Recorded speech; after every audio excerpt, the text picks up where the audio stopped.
यही ज्ञान बतलाया। और यह ज्ञान उन्हीं का था, सो बात नहीं, उन्हीं का है, सो बात नहीं, बल्कि सब संतों का है। अप्रमाण के साथ उन्होंने बतलाया। उनका प्रमाण, उनका ग्रंथ है, सत्संग योग है, सब ग्रंथ है, पढ़कर देखिए। या सत्संग में हम लोग बराबर सुनते हैं, महात्मा लोग बराबर इसी की व्याख्या करते हैं, सब प्रमाण के साथ। अभी भी सब महात्माओं के प्रवचन में जो हम सुने, तो उसका सार यही, ईश्वर भक्ति करें, यही सार। तो समझा नहीं लखा नमूना, बात है सतीत की। यही बात रामायण से सुन रहे थे कि सब कर मत खगनाय की है, करी राम पद पंकज नेहा। सभी संतों और महापुरुषों, ग्रंथों, सबका मत यही है कि राम के चरणों में प्रेम करना चाहिए। क्यों? इसलिए कि जब तक राम की भक्ति नहीं करेंगे, सुख शांति नहीं मिलेगी। तब तक राम से विमुख ही रहेंगे। राम विमुख न जीव सुख पावे। कई बार यह शब्द आया, राम विमुख न जीव सुख पावे। मैंने राम से विमुख रहकर जीव सुख नहीं पा सकता है। इस भाव में कई बार कई पंक्ति आई। तो राम से विमुख का मतलब क्या हुआ?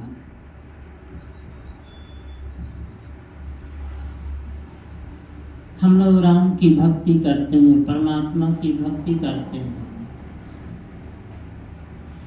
तो इसका मतलब हम राम से विमुख नहीं हैं। राम से विमुख नहीं है तो हमारे जीवन में दुख अशांति क्यों है?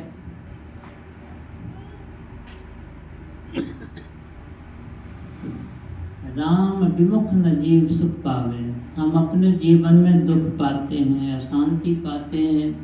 इसका मतलब कि हम राम से विमुख हैं। विमुखता का क्या मतलब? तो गुरु महाराज जी ने कहा, टिप्पणी में हम लोग सुन रहे थे कि जब तक जीव सुख शांति नहीं प्राप्त कर लेता है, तब तक समझना चाहिए कि वह राम से विमुख ही है। जब सुख शांति मिल जाए, अब जीवन में दुख अशांति रहे ही नहीं, तब समझिए कि हम राम से अविमुख हैं, अविमुख। तो इसके स्पष्टीकरण में और कहा गुरु महाराज जी ने कि राम के दो प्रकार की भक्ति, एक सगुण भक्ति और दूसरी निर्गुण भक्ति। सगुण भक्ति में जब तक रहेंगे तब तक सुख शांति, पूर्ण सुख शांति नहीं मिल सकती है। जब तक निर्गुण भक्ति में नहीं जाएंगे तब तक पूर्ण सुख शांति नहीं मिल सकती है। इसका मतलब सगुण भक्ति की जरूरत नहीं, सो बात नहीं। सगुण से ही तो भक्ति का आरंभ होता है। निर्गुण में भक्ति की पूर्णता होती है। सगुण को पैर कहा गुरु महाराज जी ने, निर्गुण को सिर कहा। पैर से चलना होता है, सिर से जीवित रहना होता है। पैर काट कर कोई चलना चाहे तो नहीं चल सकेगा, सिर काट कर जीवित रहना चाहे तो नहीं रह सकता है। तो उसी तरह से भक्ति में भी यही बात है कि सगुण के बिना भक्ति आरंभ नहीं हो सकती, सगुण के बिना भक्ति प्रारंभ में, और निर्गुण तक के बिना पूर्ण होने हो सकता है। तो सगुण को भी उतना ही महत्व दिया, सगुण को भी बहुत महत्व दिया, और महत्व देकर कहा कि इसको पार करो, निर्गुण तक पहुंचो, तब पूरा काम बनेगा। अगर सगुण भक्ति को ही सर्वस्व समझ लेंगे और इतना ही तक रहेंगे, तब सुख शांति नहीं मिलेगी, तब तक राम से विमुख ही रहेंगे। बहुत उदाहरण पुराणों में, ग्रंथों में, शास्त्रों में। मनु शत्रुपा ने बहुत तप किया, भगवान ने सगुण रूप में सगुण रूप में दर्शन दिया, वर भी दिया। फिर सगुण रूप में पुत्र बनकर आए, सब तरह का सुख दिया, लेकिन उनका दुख समाप्त नहीं हुआ। दुख समाप्त नहीं हुआ कारण कि शत्रुपा या दशरथ कौशल्या सगुण को ही सर्वस्व समझ बैठे। यही सब कुछ है। जब मैं वरदान मांगने को कहा कि आपकी तपस्या से मैं बहुत खुश हूँ, जो मांगिए सब दूंगा, तो क्या मांगते? आपके जैसा पुत्र। मतलब भगवान का रूप इतना आकर्षक था, इतना देखते देखते मोहित हो। और तो कहते हैं कि यही रूप मैंने आप के ही जैसा पुत्र बहुत बहुत अच्छा।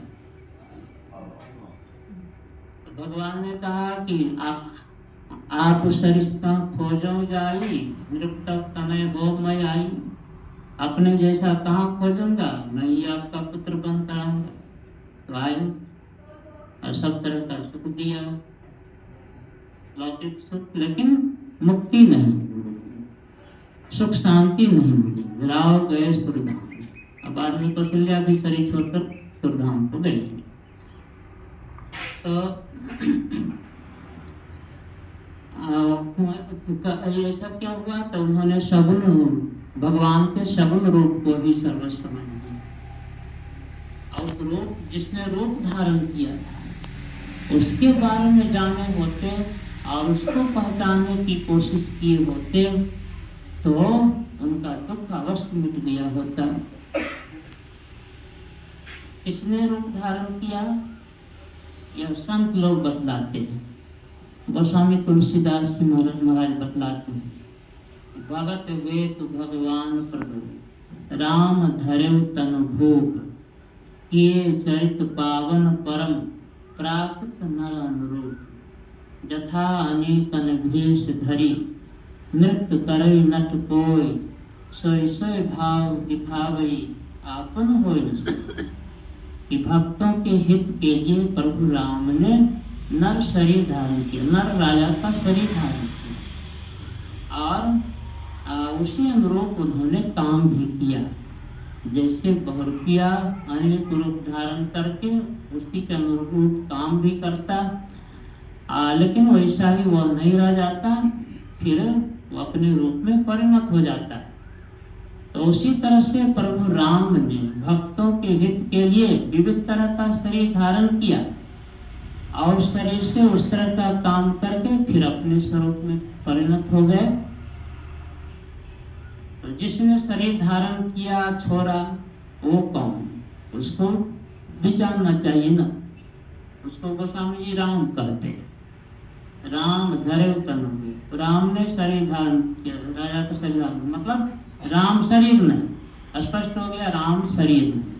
जैसे किसी ने कपड़ा पहन लिया तो वह कपड़ा नहीं हो गया, कपड़ा भिन्न ही, शरीर भिन्न ही।